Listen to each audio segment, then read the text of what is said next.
She's very hard to contact also.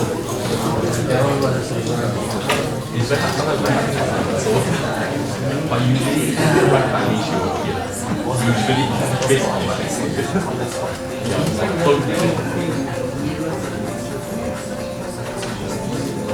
but today we just discussed.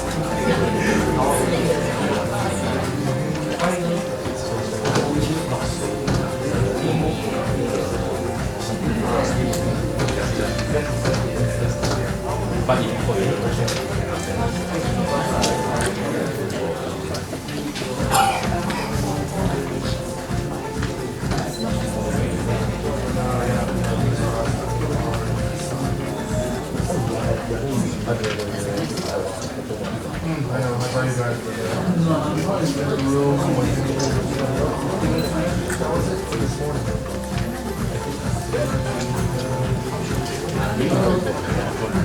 我要到3秒了，快！不要。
Hi, hello, good afternoon everyone. Thank you very much for attending our IIC Smart Manufacturing Forum today. So it's raining and also a cozy Friday, so hope all of you are tucked in comfortably and enjoying our Smart Manufacturing Forum. So for today, we will be taking some videos and photos of the event, and this will be used for publicity and promotional purposes. So, are you guys ready to get started on the Smart Manufacturing Forum? Okay, we'll be using slido.com. As you can see, just scan the QR code, and you can be able to join to get to do the polling and also to ask any questions that you have for our panelists. Sorry, the screen is a bit small. Sorry, Timothy, I think the screen is a bit small. I'm not sure why.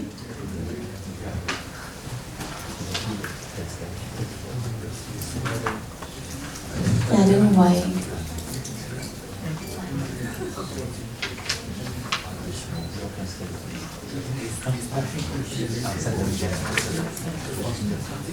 So sorry that the QR code is a bit small. Okay, so as we all know, digitization has been a hot topic in the past few years, and it will continue to be a critical component for many industries in the long run, of course. And we sometimes keep hearing people say that digitization is so difficult, it's hard to apply to my factories or to my plant or even to my businesses, and they think that it's not possible to do it. So we are here to actually address all these misconceptions with our panelists here, whom they will actually share with us their experiences in dealing with smart manufacturing and also what some advices from them to move on to this digital transformation journey. So for today's agenda, first of all, I'm the MC, I'm Angela here, and then we will have a welcome address and overview, followed by my colleague Sabrina, who will actually cover on the keynote presentation on smart manufacturing and digital transformation. And next we'll have the most exciting part for today, which is our panelist discussion, and followed by a tour of Connectivity Solutions Lab, and of course refreshments for all of you guys. So for today, our panelists, we have here with us Mr. GK, CTO of ISDN Holdings, Albert Chow from VP of Strutters Technologies, and we have online Susanna from EY. She'll be joining us online as well. So you guys can wave to her, she can see all of you. Yeah, she will, later on I will switch the camera over so you guys can see her as well. So Susanna, I hope you can hear us well. And later on we will actually go into the Teams session, so you can actually share your video and let us all see your beautiful face. Next, we have actually got Aviva from Ipal from Aviva, but unfortunately he's not able to join us today because he's down with COVID. So instead, we are very honored to have Mr. James in who is the director of our Center of Excellence from ISDN Holdings. So James, he has recently just joined ISDN Holdings not too long. Yeah, he was previously from A-Star for a whole of 15 years. Yeah, so he is a very experienced person, and we are really honored to have with him here today with us. And last but not least, we have our moderator, Dr. Yap from IIE Computer Society. So thank you very much and a big welcome to all our panelists today. So next we will actually go for a tour at Connectivity Solutions Lab. And this is, we are actually a partner of ITE College East, so that's why we are able to hold our event here. So thank you very much to Timothy and Austin and all of your team for making this happen. So the Connectivity Solutions Lab is a very impressive one. So later you guys will see and also experience for yourself and feel that you are in space. Yeah, so I'll leave the tour later to speak for itself. Next. Okay, so do you guys know what's the Industrial Innovation Challenge? So I believe for some of you here, you have already heard of it because this is not the first time you're at our forum. So for those who have not heard of the IIC, it's actually a challenge that is being held by 4 parties: ISDN Software Business, Aviva, Stratus, and IIE. So why are we getting this competition together, all 4 of us? We're actually trying to get people from the industrial and also from the academic side to actually come together and solve and resolve some problems that are in the industry, some challenges that they are facing. So which is why we have all this forum to discuss about the challenges that the industry players are facing. So on the Slido later, you can actually key in all the questions that you have for our panelists so they can address those challenges. And if not, then we actually put this as challenges for our participants to participate in and also to resolve them. So from the forums, as I mentioned, it will collate into the problem statements. So all of you can feel free to register. So for, you just need 1 person to join in, or you can have maximum of 5 per team. And you will get to win attractive prizes and also get consultancy from all the 4 different institutions that are holding this competition. So thank you very much, and I will hand over to my colleague Sabrina to go through her keynote presentation. Sabrina, please.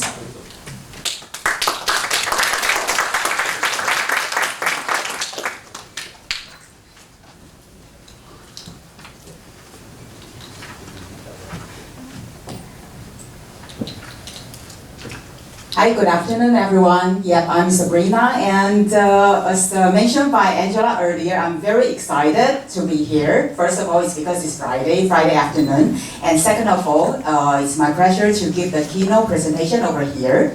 Yeah, and I think later on, I will use like 10 to 15 minutes to give some warm up before the panel discussion.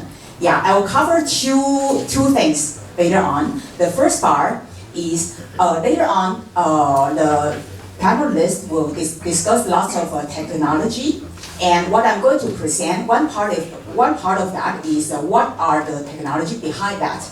Later on, what they are going to discuss about. This is the second part, and also it's also related to the tour. Once finish the panelists, and all you are going to have a look. That one is also included in our technology as well. So this is the first part I'm going to cover later on. And the second part is earlier when I checked the attendees list, I can feel that some of these are from school, and also some of these are from the staff from school as well. Yeah, and I assume that some of you might be interested in register our IIC competition. Yeah, so you might be wondering what kind of tools, what kind of technology you can use if you want to join the event, if you want to join the IIC competition. Yeah, so this is the second thing it will cover later on. Okay? Okay, I want to start from this page first. Yeah, as ISDN software, this is the overall business approach for Industry 4.0. I think all of you should be very familiar with Industry 4.0. Yeah, so I think all of you already know that everything starting from the bottom, everything coming from the data collection. Yeah, and the good thing is Aviva, it's a worldwide industrial solution provider. It's coming from OT layer, So of course, this part, everything is coming from here. Sorry. Everything is coming from here. So data collection is the first step. I think all of you already know that. And after you collect the data, what you need to do next? It will be after you collect the data from the process, and you can do the lots of things on top of that, including the performance and also optimization, and also pull up the data and do the dashboard and also do the visualization. And also, I think some of you, especially related to manufacturing, everything is talking about MES. Yeah, everyone is talking about the end-to-end traceability and how much material we consume, and also what will be the manpower using, and also the equipment information. All this will be covered over here, the second layer, and also the dashboard. And also once you optimize all the information, how can you use all this data collected to do the predictive? Or you can do the AI, or you can build up the model and also use that as the digital twin base. Yeah, all this we will combine in our platform, the IIC software platform. So all this, we are based on Aviva technology, and also along with the hardware as well. Later on, I'll bring it. So as I mentioned, as Aviva, because we are very strong and our strength is from the OT layer, so I starting from here. Okay, so the first layer, earlier I mentioned some of you might be interested to join the IIC, and I think you might be interested to, of course, the first step is to collect the data. You need to collect the data, then what will be the SCADA system you can use? And maybe starting from the single equipment or single pump, or even you want to start to implement in a line or implement in a whole plant, or in the future, some of you, if you are the customer, maybe you want to implement into the multi-plant. So for Aviva SCADA, they already cover all. So like I mentioned over here, from the edge, we already have the Aviva Edge and Aviva IoT view. So over here, we provide the Linux-based edge management, and also Aviva Edge already can support more than 250 communication driver. This one is already covered, so we don't need to worry about the connectivity anymore. And if it's the line-wide, we have another one, is a higher level called InTouch HMI. This one is quite famous. It's already used in 1/3 of industry facilities worldwide. Yeah, so this one is already technology proven in lots of plants. So this one can be also one of the consideration you can think about. But more than that, if you want to implement in the plant-wide, or you want to implement into the multi-site, another one will be the system platform, Aviva in system platform. And in the system platform, we already come around the Aviva Historian, which can save the historian data. And also over here, we also can provide a responsive and OMI visualization, and also, like I mentioned, it's an enterprise-wide standardization. And after that, of course, some of you, I think some of you already know that, nowadays, everyone is talking about the cloud base. Can we pull the data or save the data in the cloud base for some, to access by phone or any other places? Yes, it's possible. So over here in Aviva, we have another Aviva Cloud, Aviva Inside. This one can support to access anywhere, with the mobile phone. And this one, what I want to point out is earlier what I mentioned is only the OT layer. Only we collect the hardware and also the connectivity from the OT layer. But of course, on site, we still have some of the IT layer, IT connectivity. All this will be covered in our platform as well. And I think you already, in the first slide, I mentioned that in the overall architecture, OT layer, the data connectivity is only the first part, which is to collect the data from the process. But after the process control, monitor and control, on top of that will be much more focused on the performance, like MES, like OEE, and also some of the system you can come up with. And then once on top of that will be like optimization. So in Aviva, we have the SCADA system, like I mentioned, for the age, for the equipment, and for the line, and for the plant-wide, and also for the multi-site. That one we already covered this, but that one is only in the operation part. But I think most of you already know that on-site operation is only one part of that.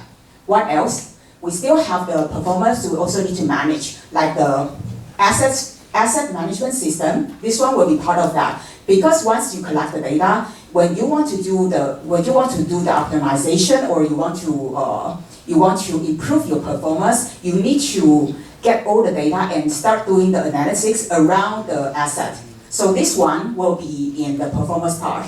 And also, the other part is one part of that some people might be ignored before. Yeah, this part we call like ET, engineering part. Why we need to know this is because I think all the product is not just doing the manufacturing, because all the data need to feed back to the engineering part, to the design part. So this part before is most of this time is always separated. Yeah, but over here in Aviva technology, the template, the system approach, this one already covered under UOC, which is the short name of Unified Operations Center. So over here, we already converge OT, IT, and ET. Yeah, so all this will be covered, and all the data can be pulled up to the cloud, like I mentioned. So this part, this is just one screenshot. I think later on you will see much more in the tour at the end. Yeah, this part is one of the sample for UOC, Unified Operations Center for Smart City. When I want to show this one, most of our customers like this a lot. Why? On site, we might only have one system. We might only have one SCADA system, but most of the customer will tell you, but we also have some of the subsystem. We want to monitor pump, we want to monitor the water consumption, we want to monitor the energy consumption as well. And we might want to know, we want to connect the CCTV, we want to know the lighting, we want to know, can we draw down by GIS, by the map, all this. All this will be under the other subsystem. But you need to imagine that if in one plant they have different subsystems, but where can they get all this kind of unified information? So this is where UOC is coming. It's because once we use this kind of template, and we can integrate with all the subsystems. Also, of course, some of this is not from Aviva, some of these are from Aviva. So all this we can combine into one single platform and make sure the customer, they can see all the information in one screen, and then they can do the decision by themselves. So as I mentioned, this is in Aviva UOC technology is a OT, IT, ET convergence. And also it's collaborative and actionable and vendor agnostic. Because as I mentioned, I think especially if some of you are from the end user side, you know that there are more than one system you need to integrate with. So this one won't be any issue. So I almost covered everything what I want to mention, and some of you might be interested, what will be the next part after you collect the data, after you pull out all the data and you already showcase over there and you already do the operation and also the performance, and what will be the next? Of course, you need to do the analytics, and it will be much better, you can do the predictive. But how to do that? In Aviva platform, over here what we can do is, after you collect the data, you can build in the model over here, and then you can do the simulator, and you can see what will be actual data and what will be another data from the simulator, and you can decide which one is and try to find the gap in between. Try to find the gap in between. So this is also one of the out-of-box technology from Aviva as well. So this one you will also see later on during the tour. Okay? And at the beginning, I already mentioned that, of course, it's very important as a solution provider, but it's also very important, especially for the plant. You need to have the very stable place you can save. Because most, especially for some of the manufacturing plant, it's not accepted to have the data loss. So all the system I mentioned earlier, from operation, monitor and control, and also the optimization and all this, it can be saved into Stratus hardware, which is this one. Sorry. Okay. Later on the same, you will see the hardware over there, and you will see the demo. But I just want to highlight some key parts over here. Why we think Stratus is a very good option for us, and also we want to introduce this to our customer. The first one is no data loss. Yeah, like I mentioned, it's very important. You cannot lose the data, especially in the manufacturing plant. And also the second one is a proven technology. It's a no downtime, and it can support 99.999 uptime. Yeah, this is already a proven technology. And the third one, which is at least I like it most, is you don't need you just need like the normal IT background, and you can do the deployment by yourself because it's not that complicated. So you just need a very simple training, and you can do this and easy to do that maintenance. And last but not least, of course, because of what I mentioned earlier, all the solution is from Aviva. And for Stratus, the technology is already proven, can integrate seamlessly with Aviva as well. So this one, no need to worry about that. So I already covered all the information I want to introduce to all of you. So in conclusion, the first one is later on, all the panelist discussion, all this technology is already here. Aviva from SCADA part, the OT part, and also the IT part. And also the other part is if one of you are interested in IIC competition, this will be the tools you can use. Of course, I didn't mention lots of detail over here, but if you are interested and if you have some idea about the IIC, just come back to us and we can give you some ideas about this and how to apply for the trial license if you want to join the competition. Okay, thank you. Thank you, Sabrina. Okay, so now I would like to invite our panelists to take a seat forward here. Dr. Yap, James, Edward, and GK, please take a seat. So you guys will have the panelist questions and also a tablet in front of you. So for the tablet, it's connected. You can actually see all the questions that's coming from the our attendees here. Yeah, on Slido. Let me just help you. Here.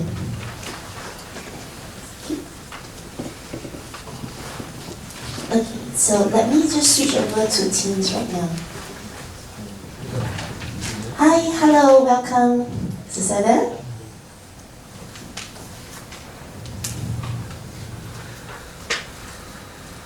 Hello, Susanna. How are you? So I will hand over the mic to Dr. Yap to kickstart the session. Hi, welcome everyone over here this today, this afternoon. So to kickstart the smart manufacturing, because I think we're still in the midst of pandemic, numbers is growing out, and then manufacturing is still very important to Singapore. It's cover about 20 to 30% of our economy end of the day. So together with the competition, so that's where we come in for us. So one of the questions earlier on, we look at it pandemic. Hopefully.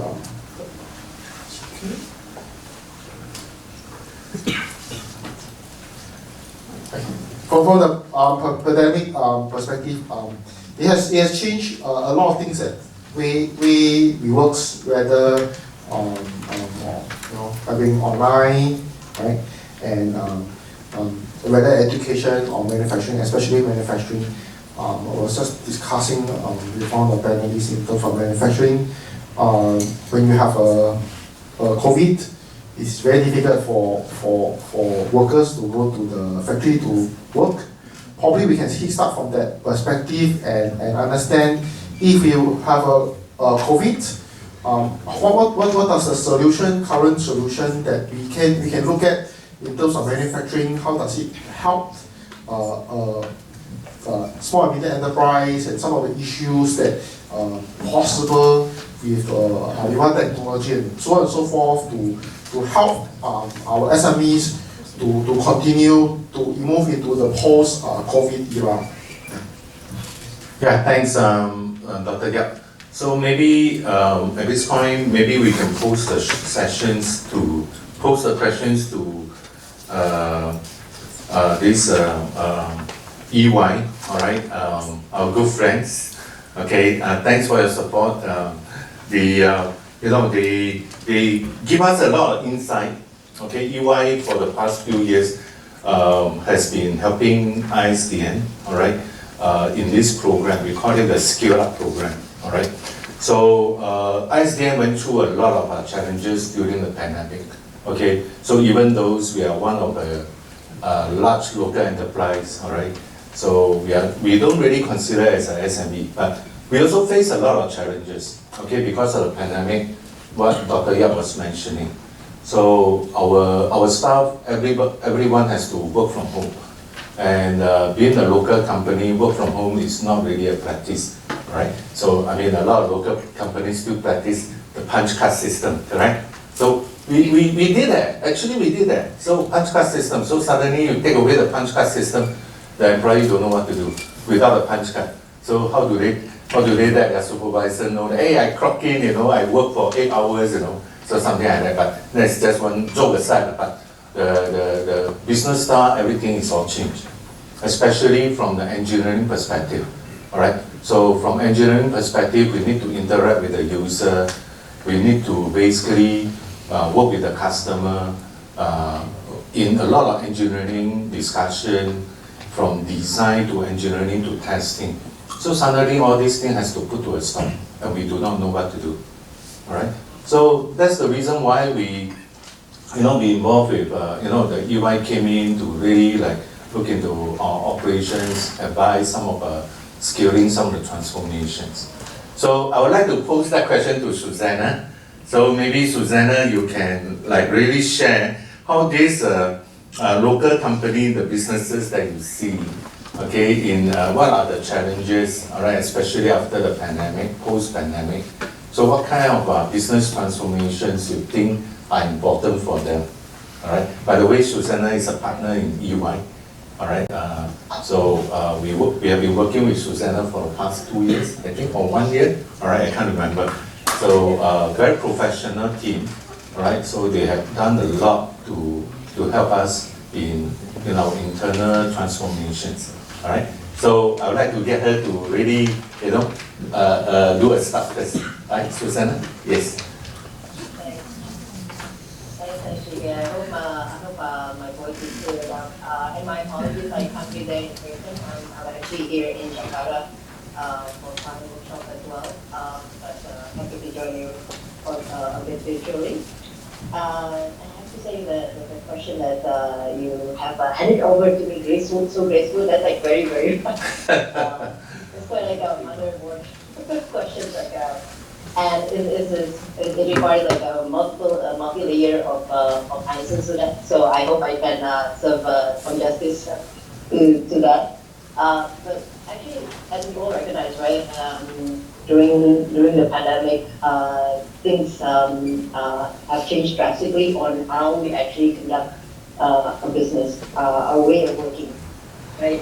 And I think there are multiple layers that we see. One is the top line wise, how we actually see how our business model should be like in terms of operations wise, right? And three, in terms of how we actually work with our people, work with our talent, right? And of course, there are many things beyond that, but if I can just structure it around those three things, right? And in terms of like way of, how our business model works. And of course, there are some companies that continue to soldier on with their existing BAU, which is that could be the reality. But many other companies see this as a threat, and at the same time as an opportunity to really repivot their business going forward, right? If anything, this serves as a perfect learning platform. And from the manufacturing perspective, that change of business can be as simple as like really taking a hard look at who are your customers right now, who are you serving, which of them are most impacted by this business, how we can serve them better, or how we can reposition our offering for other sectors, right?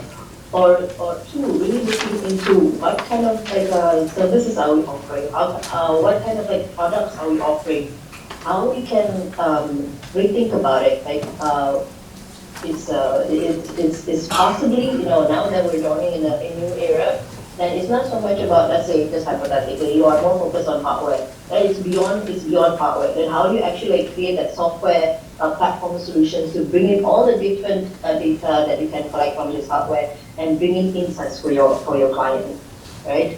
Or maybe, like example, like what I'm just like referring back to what Sabrina was sharing earlier about like all the different like Aviva solutions.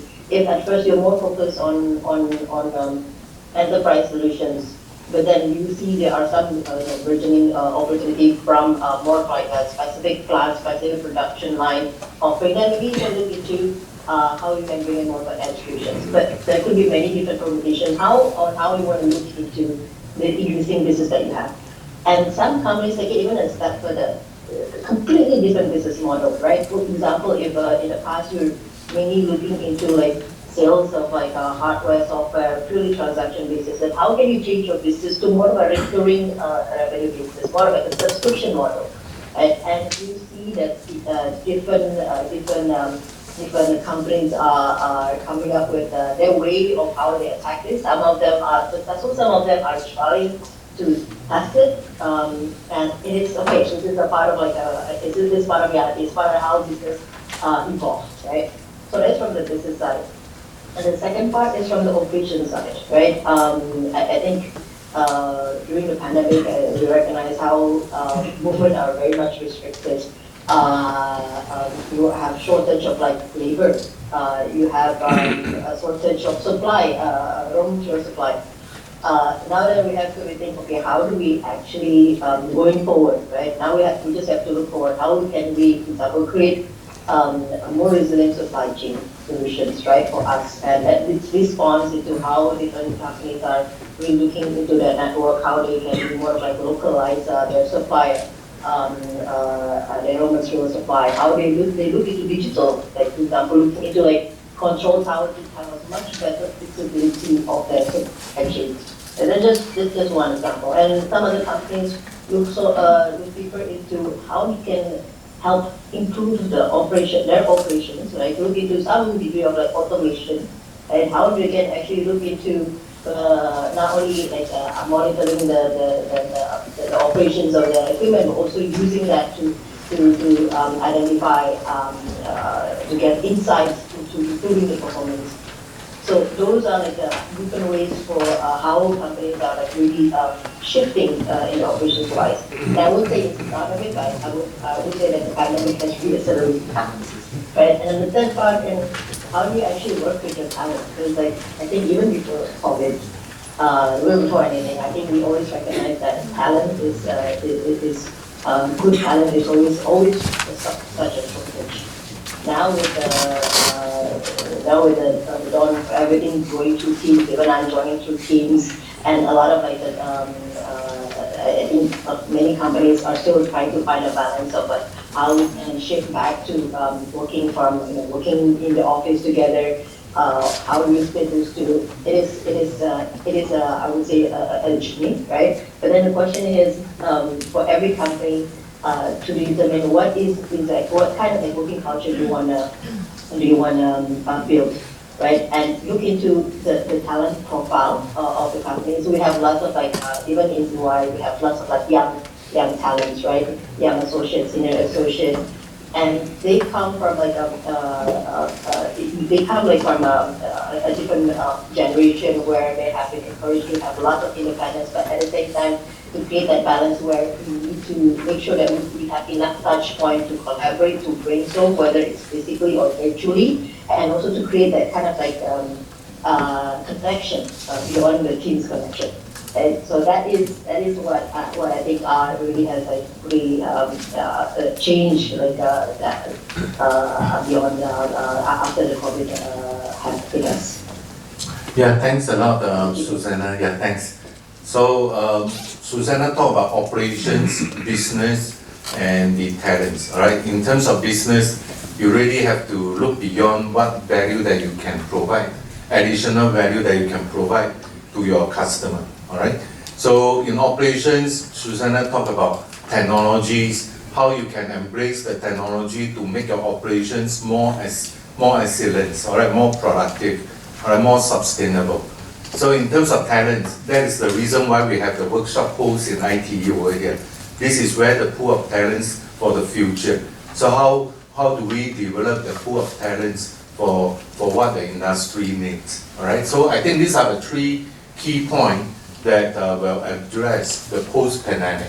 All right. So thanks a lot, Susanna. So I think we will look into these three areas. Okay. Maybe our focus today basically is a lot on the operational side. So how to embrace the technology in terms of improving on the operations, okay, to streamline, to empower some of the operation excellence for sustainable growth, okay. So that will be what our key topic that we would like to focus in, all right. So obviously we'll touch on the talents part and also on the business side, okay. Yeah, back to you, Dr. Yang. Yes, yes. I think Dr. GK mentioned just now that the three areas. One of the things is the talent. One of them is the business side and operation also. So for the business side, I think our colleague here, I think he's best in terms of how do we move forward in terms of the business, especially for smart manufacturing. In terms of smart manufacturing, how does the business side, from your expertise, let's say someone has invented, a talent has invented some stuff, how do we bring it to market to in terms of smart manufacturing? Yeah, okay, thank you, Dr. Yang. Yeah, basically, I think in terms of smart manufacturing, we are talking about the FOM, future of manufacturing. I think this comes up quite often. In terms of, I would call it smart manufacturing, I would rather call it digital manufacturing. Because you need to be, nowadays it's very remotely. And talking about the business aspect, of course, you must have, first important is you must understand the customer needs. Is that an actual needs or not? Because while I was in A-Star, what we did in the past was that the inventors, they come up with inventions, look for market. So now you should look for market first. Then you look at that's how from the market drive, go into your R&D works. So you know that there is market, then you drive, then you take the drive. So how it also coupled with the industry players. So basically what we have two paths to go. I mean, if the market or the customer already at the door, look for existing company that can serve the customers, while the company can further develop with the R&D centers. So they go to pros and to improve the products. So moving forward, as Dr. Yang was asking, how you should move towards in the better to address customer needs. First of all, customer needs is most important. How to do it faster, cheaper, and better. So by looking at these aspects, you need the various skills. So nowadays you don't work in silos. You need to integrate the silos.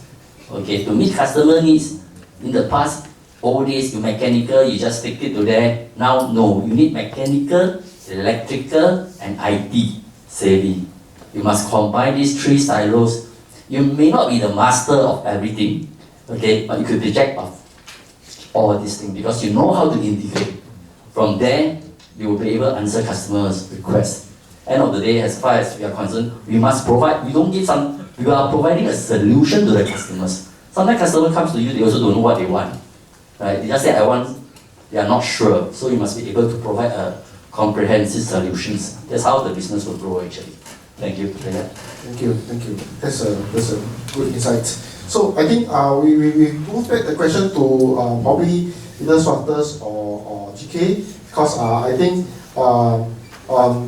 with that information, so the how does Aviva or Swatters help in terms of providing the kind of environment and training to the talent and operation that we have for to help out with this proceeding this environment itself. Sure, Dr. Yap, thank you. I think let me just share some of my experience, what we see in the past 2 years. Okay, so we talk about pandemic. Everybody stay at home. Just everybody in here probably have that experience. Stay at home. What do? So we get on computer network and do our work. At the beginning, we did struggle also ourselves because we are not used to everyone stay at home and try to communicate. And when we communicate not face to face, it's a challenge. It's a lot of times when you face to face discussion, you know exactly what the other person is saying to you. While you're working from home, you send an email or you just do by Zoom, you miss probably about 50% of the message. So that's something that we struggle at the beginning. But after, I would say, a few months, people get more precise in the communications and talk about what they are looking for, what they're asking, and it improves significantly afterwards. So that's more from an internal perspective. From market perspective, we see quite a drastic change, as Dr. Yap mentioned, because people cannot go to the factory floor and work. So what do, right? So how do they overcome that?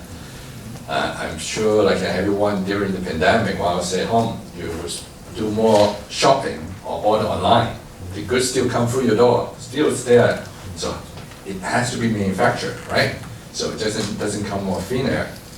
So what we do see is tremendous demand increase in industrial automation. So what we see is that all the manufacturing plants are also upgrading to a digital transformation, as James just mentioned. That's something that accelerated it because of the pandemic. And in addition to that, I think you must have heard the term called just-in-time manufacturing, right? So that's Dow was very famous for that. During the pandemic, we see that all the manufacturing plants, especially most advanced ones, are shifting to what we call anytime manufacturing. So what it means by anytime manufacturing is that before you have all the material comes in, you have people come from the worker on the factory floor and start manufacturing the product, right? But during pandemic, not possible. You may have 50% of the people available, or maybe even less. So while pivoting to anytime manufacturing, it means that if you have 90% or 50%, even 20% of the workers available, you're still able to manufacture, but not to the same extent, of course. But some of them actually, the most advanced one, you have 0 people on the factory floor, but they are still able to manufacture the goods out. So that's something that we see transitioning in the past couple of years.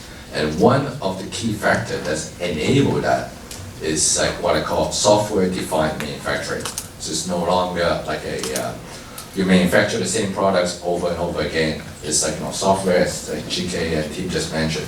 Aviva software able to empower the manufacturing to meet the mass customization requirement of the market while enabling anytime manufacturing. So that's something we do see in the past 2 years as far as the industry goes from a manufacturing standpoint. Thanks, Edward. So what Edward and James has just mentioned is the businesses side, it has transformed.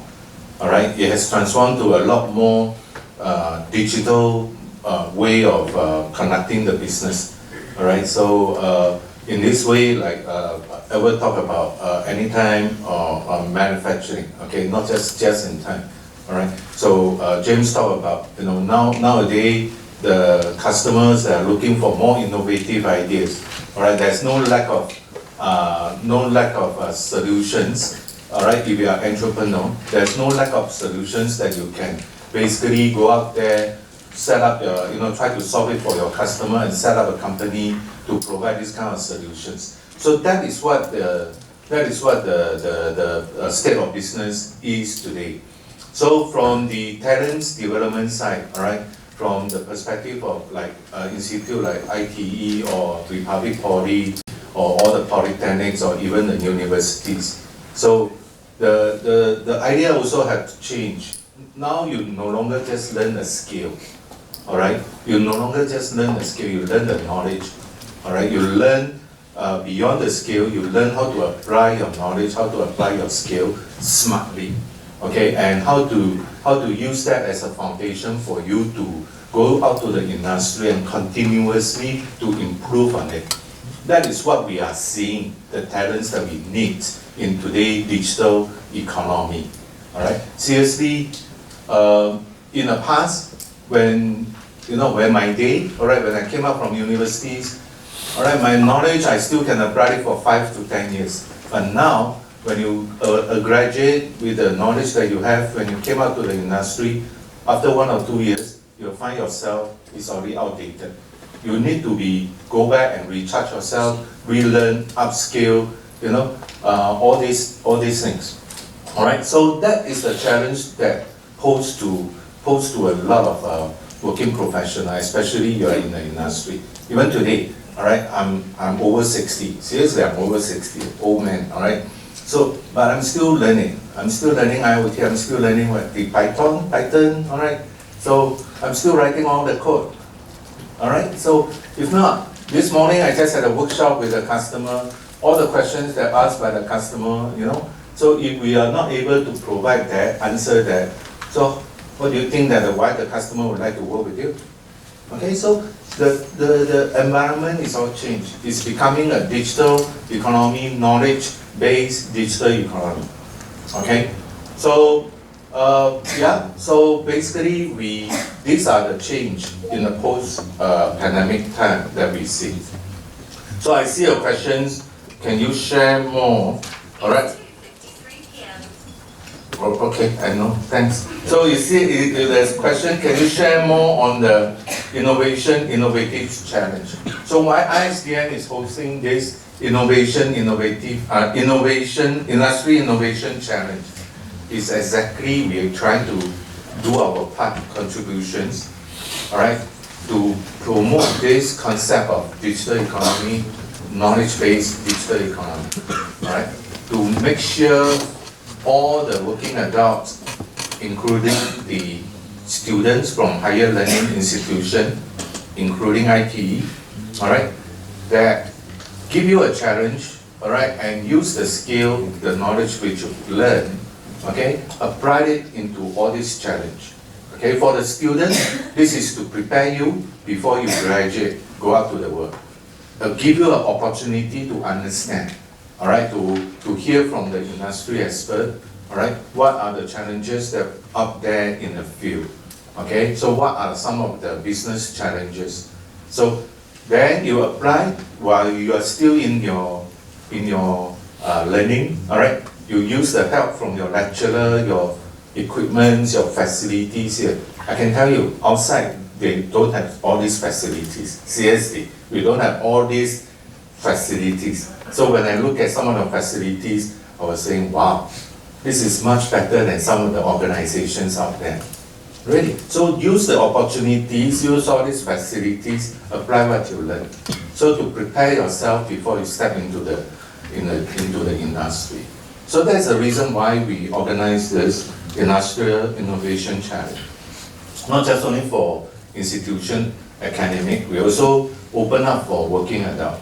All right, for working adult, especially those working adult that in the manufacturing, for them to have the opportunity to upskill, all right, to relearn upskill and relearn some of the skill that is required in today's digital economy.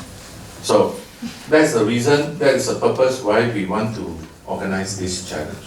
All right. So this is the second year that we have a challenge. Last year we started it.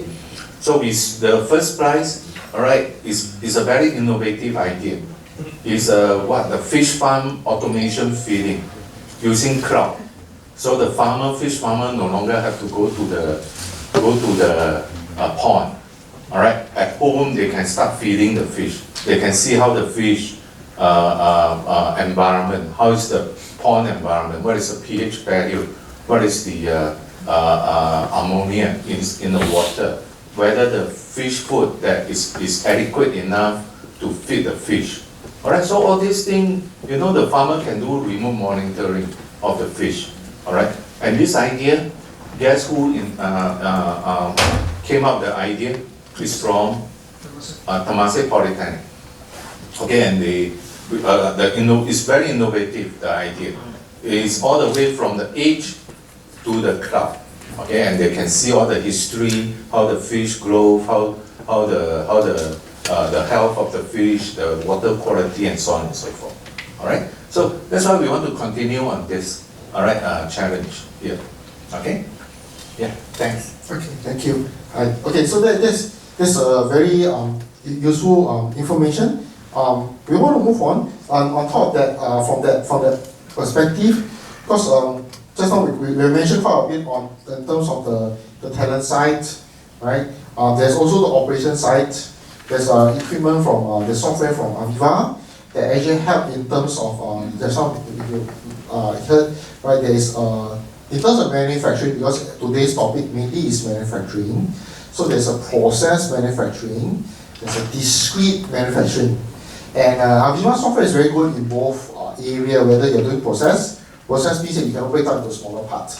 Things, for example, pharmaceutical manufacturing, they can operate into smaller little part, which means that the end-in-end process, you need to be able to do digitization and be able to do the process. In some other manufacturing, for example, you're manufacturing certain small little products, you actually can break it into small little chunk and you can shut down part of the factory, right?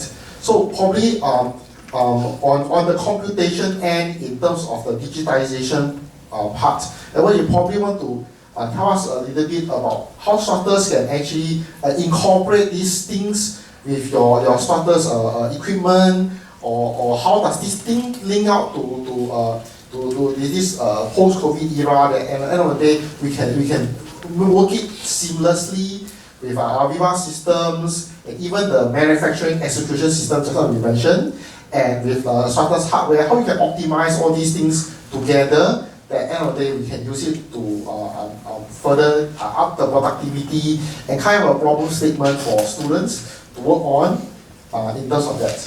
All right, thank you. So with the digital transformation that we see in the manufacturing sector, so a lot of the execution, a lot of the data gathering, a lot of the analysis, as you can see, is done by software, right? So the software is actually kind of like the brain of manufacturing. And any software, it needs to run on a platform. So if you can think about it, if any platform that you see, there could be some challenges, could be like maybe the resistor, could be, there's a time limit to that. Capacitor in it, there's a time limit to that also. And by any of those components being failed, so the running platform would not work any longer. So that is creating a lot of challenges that we see from a lot of manufacturing company. They may have a system that's running well, no problem for 1 year, but after 1 year, if something happened, what would they do, right? So that is something that in the mind of a lot of the manufacturing company. So how do we address this problem? So there are multiple ways. Of course, there could be, you have a separate system standing by, ready, but at the same time, there will still be a switch over time. So if something goes wrong with system A, you switch to system B. You need to set up system B, right? And also, all the data, everything there on system A, you need to transfer from A to B. it will take time. So which could maybe an hour, if you are very fast, maybe take a few days, if you don't have the skill to do it. So that means, what does it mean to a manufacturing company? That means a downtime of a couple hours, maybe a few days. And manufacturing down for a few hours, a few days is expensive. Think about it, if you're manufacturing, let's say, a steel, right? All the steel they're manufacturing, they have like the iron ore being like warm up, putting all the chemicals. If the system goes down, that means that batch of the iron ore is gone, because you don't know what to put in it. Is it 9444 steel, or is it some other type of steel? You don't know. So it is expensive. And how do we address, like Stratus as a company, address that problem is to have a redundant and resilient platform. So if any of those goes wrong, actually our platform is able to self-heal and automatically switch over to a active running platform already. So that means no downtime, no like loss of data, and like have a peace of mind in in the manufacturing plant. One of our customers actually came jokingly about it. If I have a Stratus like platform running my manufacturing plant, they can sleep like easy at night, because like you don't know what will happen. If something happened at 3:03 a.m. in the morning, that means they need to go to the factory floors and fix it ASAP. So that's something that like the way that we work with like the partner like ISDN to provide a complete solution for manufacturing that is like software defined, but as well as have a redundant and resilient platform. Thank you, Edward. Which means that we don't need to go down to the factory. Yes. Even with pandemic is there, right? Exactly. Yeah, that's good.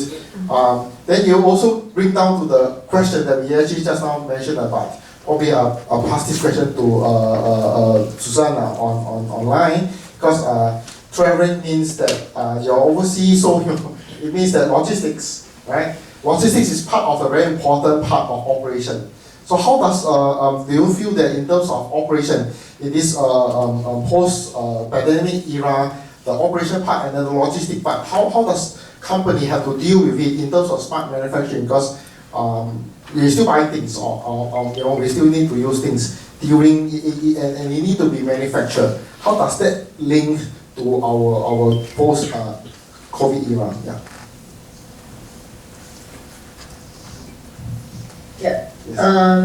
If I, sorry, hang on, I have some technical difficulties.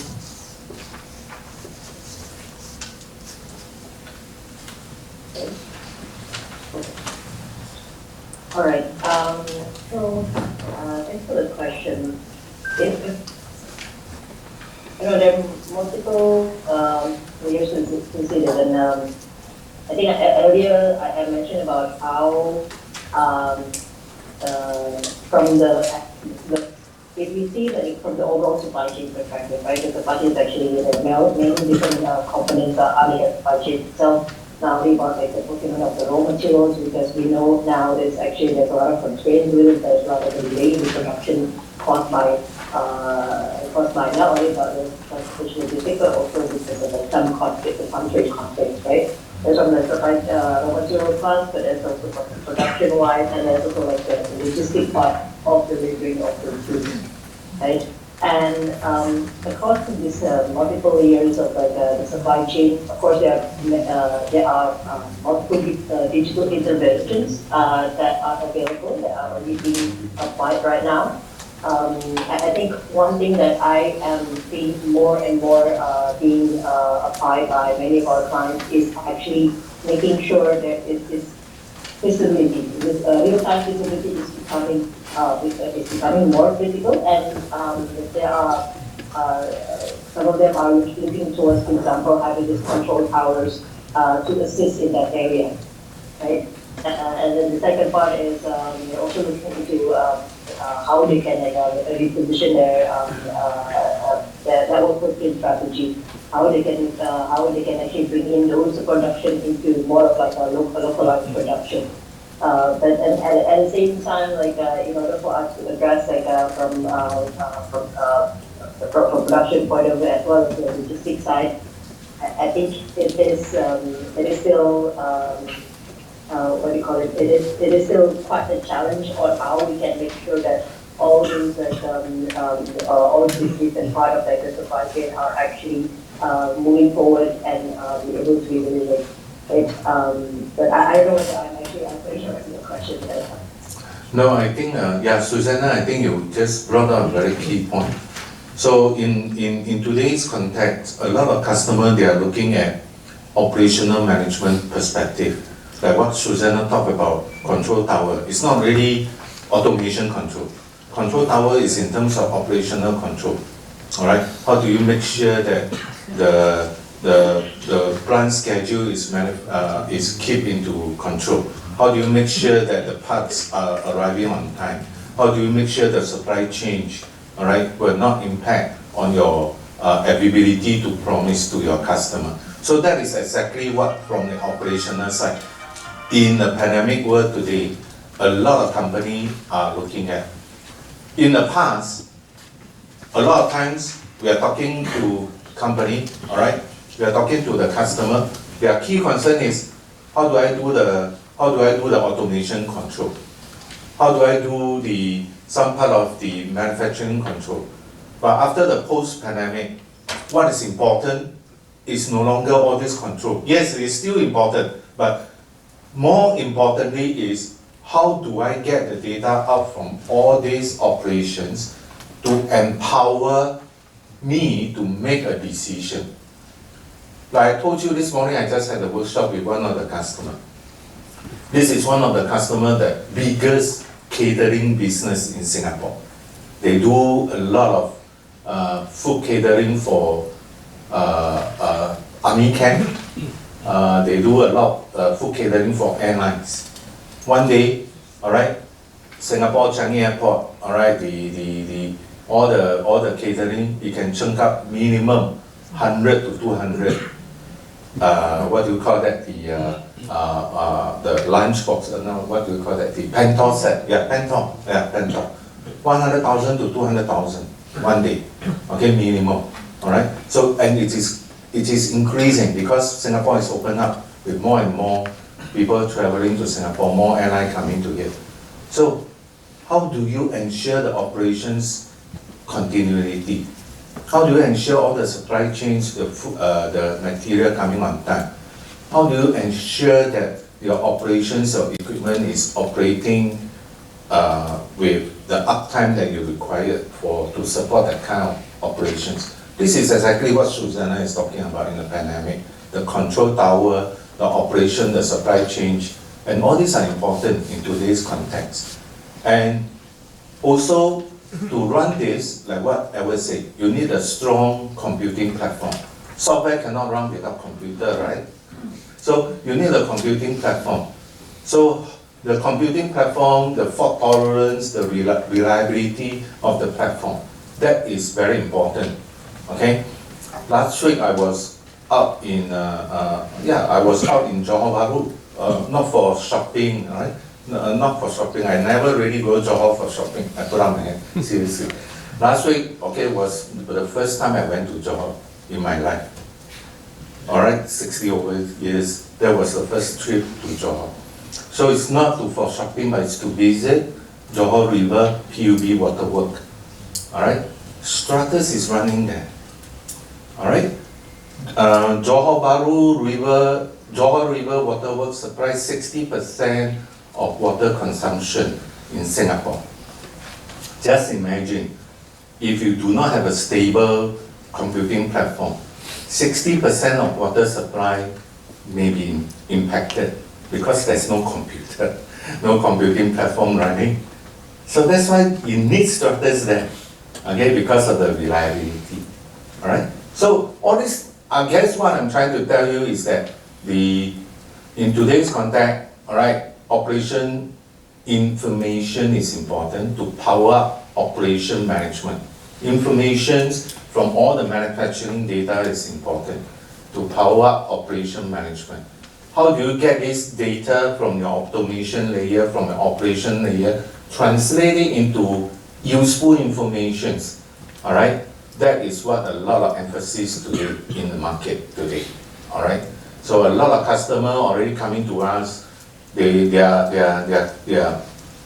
problem statements is all about how to derive useful information, and also reliability is also important.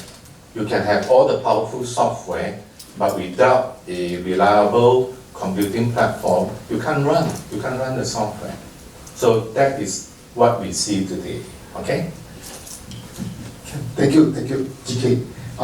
Because this is a competition for students, I hope that you capture some of these important things so that you can move forward to design your end of the day the competition wise. Because I hope you capture all this information, because how you're going to design, if you're going to use a Viva Edge end of the day to design, so what are the design that you're going to consider to put inside, for example, whether it's a production, I mean in terms of process manufacturing or discrete manufacturing, what are you going to put into your UI itself, right? Some of the things that I think just now GK has mentioned, also everyone has mentioned in terms of all this information that is important, right? We just mentioned important information, the logistic, the overall logistic. What are some of this information? For example, you have a raw material that you want to get from what Susanna mentioned, right? It may be in the fridge, it may be whatever that you cannot afford that the fridge is not working. So what's the temperature wise and all this information that you're going to put into your dashboard. Somehow that you need to design a dashboard, you need to have some platform to design a dashboard. You can, for example, can use the Aviva software to design the system. End of the day, they're interconnected. I'm trying to answer some of those questions. For example, Industry 4.0. How do we move into Industry 4.0? When you're connected, it means that yes, Industry 4.0, right? So we are trying to move towards Industry 4.0 by being able to connect, and that's where the software systems, the Aviva systems is trying to connect all these things into. If you see the usage of them, it's quite a huge amount of things actually in Singapore are moving towards that. Okay, so then if you are of course looking for innovation ideas, more innovative ideas, to how to further gather the correct information and then put it out, and at the end of the day be able to exploit these for end user to be able to use it further down the road. Okay, I hope that I answer some of this question. But the exploitation part, I'm not an expert. Probably I will get back to James. Through all these things, what do you think in terms of the logistics, all this operation portion, and then how we're going to inform to all the talents, how are they going to exploit all these things into the business portion of it? Yeah, I think it's basically integrations, the understanding of it, and do it in so at the same time try to answer this question as well. It has to plug and play technology. I think one of the question I asked. So to address this actually is you need to do in a big size. That also answers Dr. Yap's questions, right? You have to do try and error. First of all, understand the problem, try it first, because after you have done it, then you know where is the problem, then you do incremental steps. Because if you try to solve the problem at one run, then you don't know where the problem is. So you do it in a big size. That will definitely help. Actually, in manufacturing industry challenge, I just want to answer one more question for this. Sorry, about manufacturing industry in Asia we are facing now. Basically, you are facing an aging population. That is where digital manufacturing is of essence. We have lights out manufacturing. You don't see people in the factory anymore. You will see the robots run. How the robots runs? Digitally. So you must have an MES system to connect the entire factory. You can off the light, switch on certain, operate using your phone to operate the factories, and how it goes. Even they consolidate with the logistics. We talk about e-logistics. All these things you need to integrate with your MES. That's where that comes in, and especially also that comes in cyber security. That's why industry are fearful to use this, because what happens if your cyber security are not taken care? Nobody in your forklift crash onto one another. How people, the hacker went into your factory caused chaos. So that's stress the importance of all this integration as well. That's why sectors will come in to ensure cybersecurity. ISDN is ensuring the network integration with a good MES systems. So all this must be functioning. So moving forward and to address the current population, that is a need. It's not a good to have, it becomes a must have. That's where the business will comes to you, because it's a must have thing. It's not a good to have anymore. Thank you. Thank you, thank you. I think just to help students, MES stand for Manufacturing Execution System. And Aviva is very good in terms of building a UI for your manufacturing execution system. Probably, Ji, you want to continue on that MES portion and explain in terms of operation-wise the MES system that ISDN and Aviva is working on? Sure, but I don't want to turn this to be a MES workshop, because this morning I just conducted a MES workshop, right? So, but I want to address some of the comments, all right? First of all, IIC, ISDN Industry Challenge is not just only for students, all right? It's for the working adults as well, all right? So there are some adults, some customers I see. I'm not sure what you mean.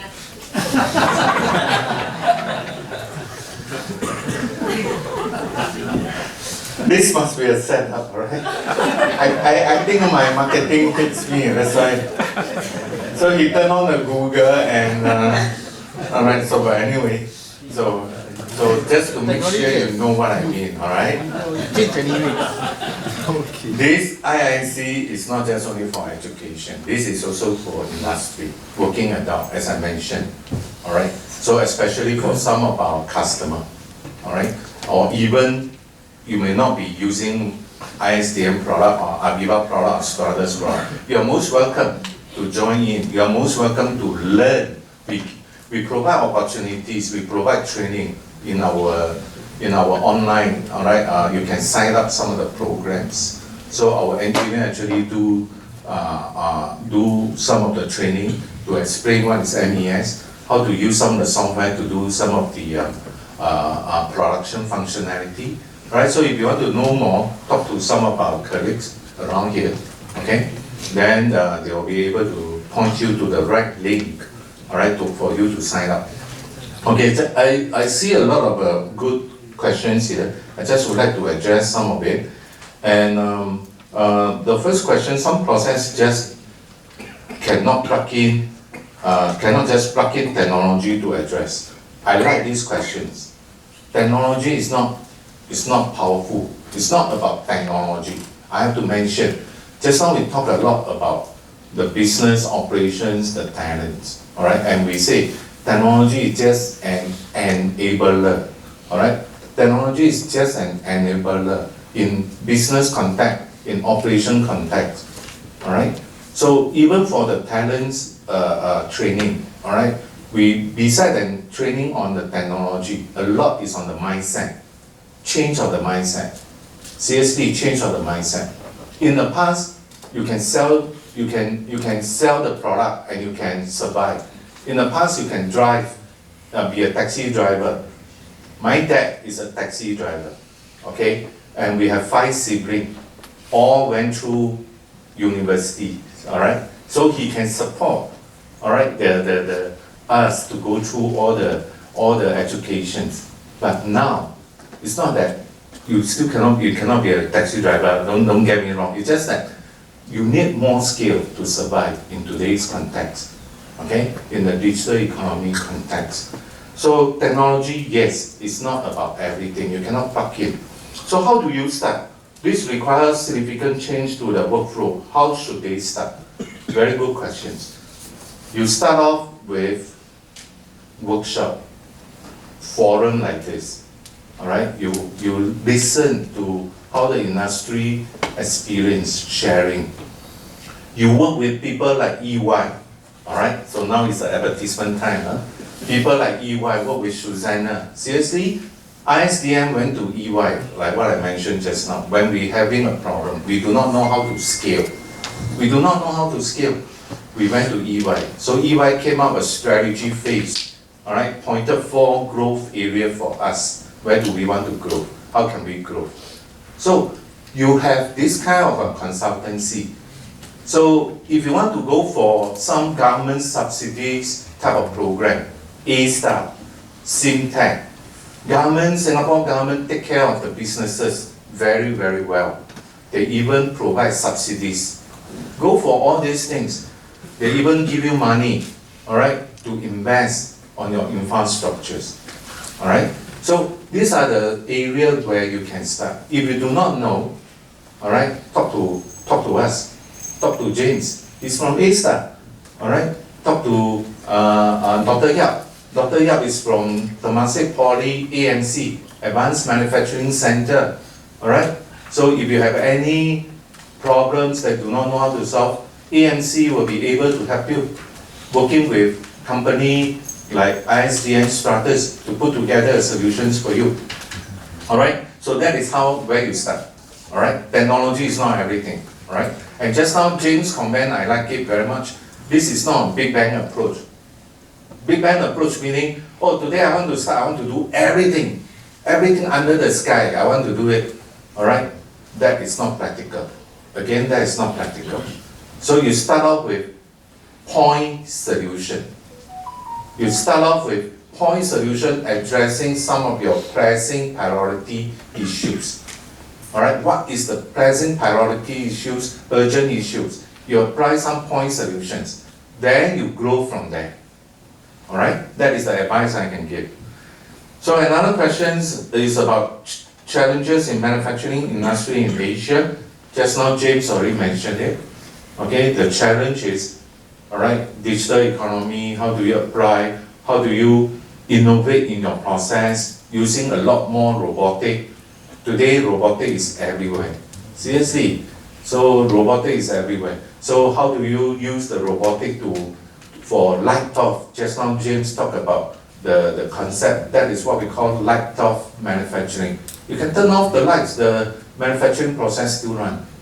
All right, because robotic don't have eye, they don't need to see, just pick and place. It's routine work. All right, so all these kind of things is, you know, the economy is going on, especially in China.